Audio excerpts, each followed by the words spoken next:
बता रहा हूँ जो आपके बिल्कुल समझ नहीं आने वाला, जो गारंटेड है यहाँ से बाहर निकलते आप सब भूल भाल जाओगे। सुन लो, जाता क्या है, आपकी तारीफ ही होगी, बुराई तो हो ही नहीं सकती। आप इस पूरी की पूरी क्रिएशन का सोर्स हो। आप एक चिंदी सी बॉडी नहीं हो, खुद को समझ रहे हो। जितनी भी बॉडीज हैं, चाहे वो इंसान की हो, जानवर की हो, या पेड़ पौधों की हो, इस प्लैनेट पे हो या कहीं पर भी हो, उन सब का जो सोर्स है, उन सब का जो मटीरियल है, वो आप। और वो मटीरियल ना पैदा होता है ना मरता है। तो आप ना पैदा होते हो ना मरते हो। आपको मारने का कोई तरीका नहीं है। आपकी बात हो रही है, किसी और की नहीं हो रही। आपके साथ वाले की नहीं हो रही, आपकी बात हो रही है। आपको खुशी बनना नहीं है, मतलब आपको खुशी को ढूंढना नहीं है इस दुनिया में। You are happiness. दुखी होने की कोई वजह ही नहीं है। फिर भी हम दुखी होते हैं, क्यों होते हैं? गलत समझ है। आपको किसी से प्यार करना नहीं है, आप प्यार हो। What is love? कुछ है ना जिसकी वजह से सब कुछ जुड़ा पड़ा है, वो प्यार है। वो प्यार आपसे अलग नहीं है, वो ही आप हो। जिसको हम प्यार समझते हैं, जिसको हम प्यार बोलते हैं, वहां पे अलग होने का डर हमेशा बना रहता है। तो अगर प्यार की गहराई को आपने एक्सपीरियंस कर लिया, there is no fear of separation there. खुद को समझ लिया, तो अब आप सबके साथ में एक हो गए हो। ये बॉडी कैसी हो गई फिर आपके लिए? इंस्ट्रूमेंट की जैसी हो गई। खेलते रहो। You will take care of it in every possible manner. But ये बिल्कुल क्लियर आपको पता होगा कि this just an instrument to see, an instrument to hear, an instrument to experience. But I am the experiencer who is experiencing through this instrument. Not just through this instrument, through all the instruments. जो गलतफहमी है ना, जो आप लोगों के दिमाग में प्लांट कर दी गई है बचपन से ही, वो क्या है कि जैसे हर जूते में अलग अलग सोल्स होते हैं, ऐसी हर बॉडी में अलग अलग सोल्स होते हैं। ये तेरी आत्मा है, वो मेरी आत्मा है, ये उसकी आत्मा है। वो आत्मा यहां से निकलती है, फिर वहां जाती है, फिर वो दिखती है, वो नहीं दिखती है, वो भूत प्रेत बन जाती है, वो ये होता है। सब बकवास है। सच क्या है कि there is no division of any kind. जैसे यहां पर जो स्पेस दिख रही है आपके और मेरे बीच में, ऐसे ही मेरी बॉडी के अंदर भी स्पेस है ना। जब मुंह खोलते हो तो अंदर स्पेस नजर आती है ना। तो क्या वो जो बॉडी के अंदर स्पेस है और जो बाहर स्पेस है, वो दो है या एक ही है? स्पेस में एक्चुअल में कोई डिवीजन है? भाई नहीं है जी। हम स्पेस को, जो भी डिवीजन है वो सब इमेजिनरी है। जैसे बोलते हैं ना, ईस्ट वेस्ट नॉर्थ साउथ। कहां है ईस्ट, कहां है नॉर्थ, कहां है साउथ? एक्चुअल में कहीं भी नहीं है। दिखाओ कहां है। सिर्फ इमेजिन किया हुआ है। जो स्टार्स हैं या जो भी ये प्लैनेट है, आप इसके नहीं बने हो, ये सब आपका बना है। जैसे एक माँ होती है ना, उसके लिए बच्चे का मतलब क्या है कि वो बच्चा मुझ में से निकला है, तो उससे प्यार करना नहीं पड़ता है, प्यार होता है। वो मुझसे अलग नहीं है, वो मैं ही हूं, मेरा ही पार्ट है। इसी तरह से पूरा का पूरा जो यूनिवर्स है, ये आप में से निकला है, आपका ही बना हुआ है। तो जब ऐसी आपकी नजर हो जाती है, तो इस नजर को प्यार बोलते हैं। ये मुझ में से ही निकला है सब कुछ, यानी ये पूरा का पूरा यूनिवर्स आप में से निकला है। अगर ये गहराई से समझ आ जाए, तो अब आप किससे नफरत करोगे?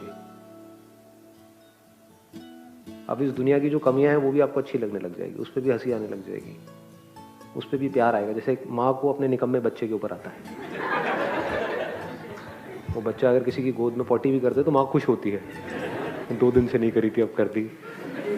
वो बंदा दुखी हो रहा है, क्या गंद मचा दिया है, कि माँ खुश हो रही है, तो माँ उस बच्चे की गंदगी में भी खुश हो रही है। तो अगर ऐसी आपकी नजर हो जाए, तो अब आपको किसी से भी, जिसके भी साथ आप रिलेशनशिप में हो, जिन भी लोगों से आप जुड़े हुए हो, उनसे प्यार करना नहीं पड़ेगा, सबसे प्यार हो जाएगा। और जो प्यार करता है उसकी लड़ाई झगड़े होते हैं। जिनको प्यार होता है वहां पर कोई लड़ाई झगड़े नहीं होते, होने की गुंजाइश ही नहीं है। एक है तरीका, जिस तरह से सब जी रहे हैं उसी तरीके से जीने का। तो क्या होगा? डर में जियोगे, लड़ मर के जियोगे, अकेलेपन में जियोगे, अकेलेपन में मरोगे, रोते ही रहोगे, बार बार से हंसोगे थोड़ा बहुत देर के लिए, कभी कभी तुक्के में, अंदर से रोते रहोगे। और खुद को बारीकी से समझ लिया तो क्या होगा, बाहर से चाहे रोते रहोगे लेकिन अंदर से हंसते रहोगे। बड़ा फर्क है। यानी अगर आप खुद को अच्छे से समझ गए हो, उसके बाद में आपकी वाइफ आई आपको आकर के कुछ चीख चिल्ला करके बोला, बाहर से रोने लग गए, उसकी क्या बोलते हैं तुम्हें पता है मेरा दिल कितना दुखता है।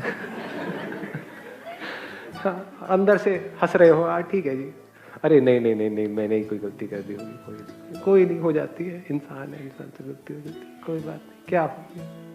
तो दुखी होने की कोई वजह ही नहीं रहेगी, क्योंकि अगर वो वाइफ आपकी आपसे अलग है तो आप उससे लड़ो, आप ही हो तो। जैसे आपके मुंह में जो दांत है वो आपसे अलग है या आप ही हो। अगर अभी मैं आऊं आपके दांत तोड़ने के लिए तो दांत के पास में एक जीभ जैसी चीज नजर आएगी। जीभ है आप लोगों के मुंह में? कोई ऐसा भी नकली बैठा है यहाँ पे जीभ नहीं है जिसके मुंह में? हाँ। तो अगर आपके दांतों के बीच में आपकी जीभ आ जाए तो क्या करोगे? तोड़ दोगे अपने दांतों को? उनकी इतनी हिम्मत कैसे हुई? जीभ को काटा। वो जीभ जिससे मैं पता नहीं क्या क्या चखता रहता हूँ, चखती रहती हूँ, वो जीभ जो मुझे इतना मजा देती है, उस जीभ को काट दिया तूने। तोड़ोगे अपने दांतों को लेकर के? तोड़ा नहीं। क्यों? दांतों ने गलती करी, पनिश करो उनको। क्यों नहीं कर रहे? क्योंकि दांत भी आप हो, जीभ भी आप हो। ये है खुद को समझने का मतलब। जब सब कुछ ही आप हो तो किसका क्या करोगे?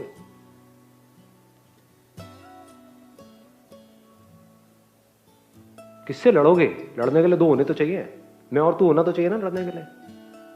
अगर सामने जो आपकी वाइफ है, आपका हस्बैंड है, वो भी आप ही हो, बिल्कुल ऐसा है जैसे शीशे में अपने आप को देख रहे हो, तो अपनी परछाई से कैसे लड़ोगे? लड़ते हो क्या कभी शीशे में अपने आप को देख करके? तूने मुझे उंगली कैसे दिखाई? करते हो ऐसी हरकतें? जानवर करते हैं। कभी जानवरों को ऑब्जर्व करना, शीशे में खुद की ही परछाई देखते हैं। जैसे कोई चिड़िया है, उसने खुद की ही परछाई को देखा और डर गई, उसको लग रहा है कि अंदर कोई है, शीशे के अंदर कोई और है, उसको चोंच मारनी शुरू कर दी। उधर से अंदर, शीशे के अंदर से वो उसको चोंच मार रही है। कौन है? उसी की परछाई है। खून आ गया है, लगी हुई है, चोंच मारे जा रही है, मारे जा रही है, मारे जा रही है। यही तो हो रहा है हम लोगों की लाइफ में। हो क्या रहा है? सुबह से रात तक एक दूसरे को चोंच मारते रहते हैं। इस बात को जब आप गहराई से समझ जाओगे कि पूरी जो दुनिया है, ये जो पूरा का पूरा यूनिवर्स है, ये मेरी ही परछाई है, क्या लड़ोगे इससे? क्या करोगे? फिर क्या रह जाएगा? खेलो कूदो, मस्त रहो। उसके बाद में this world will be like a play ground for you. जो लोगों के लिए बड़ी एक सीरियस सी लड़ाई हो रही है।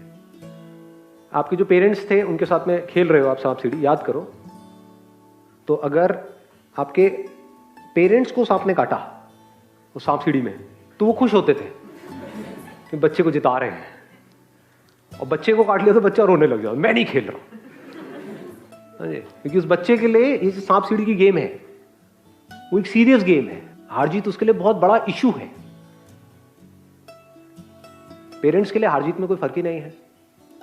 पेरेंट्स तो हार के भी खुश हैं, जा तू जीत ले, समझे? ऐसी हो जाती है दुनिया। उसके बाद में आप कहीं भी बैठे होते हो तो आपको कोई एफर्ट नहीं करना पड़ता है, कोई मेडिटेशन नहीं करनी पड़ती है इस मूवमेंट में रहने के लिए। कुछ नहीं करना पड़ता, आप इसी मूवमेंट में होते हो। फिर चाहे आप अपने घर में हो, चाहे ऑफिस में हो, चाहे अकेले में बैठे हो, you are always there in this movement. खुद को समझने का मतलब है आपको ये भी समझ आ जाएगा कि जो पास्ट है और फ्यूचर है ये सिर्फ इल्यूजन्स है। टाइम का जो कॉन्सेप्ट है that is just an illusion. ये सब सिर्फ हमारी ब्रेन की पैदाइश है। रियलिटी वो है जो नहीं बदलती है। तो उस रियलिटी में जैसे जैसे आप गढ़ते चले जाते हो और आपको समझ आ जाता है कि ये दो अलग अलग चीजें नहीं है, कि मैं और reality, I am the reality, I am the ultimate reality, तो कमाल हो जाता है। अब कमाल करना है या नहीं करना है वो आप लोग के हाथ।